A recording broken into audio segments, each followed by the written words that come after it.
जरैला लटेन रे माके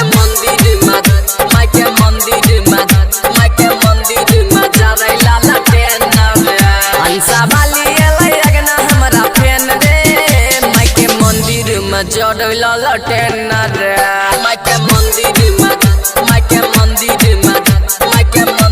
में जरैला लटेन रे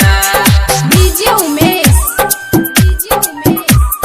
सुखीपुर बाजार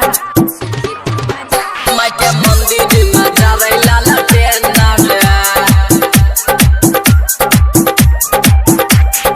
गाय के गगरावा से गाना निपलिए मैया मोहदी गाना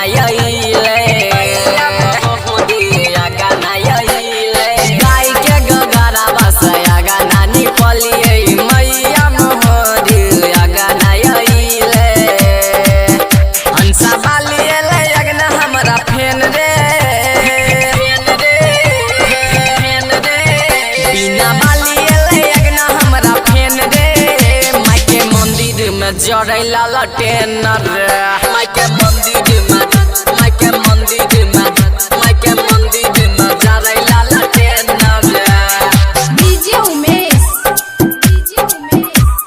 सुखीपुर बाजार माके मंदिर में जरैला लटेन रे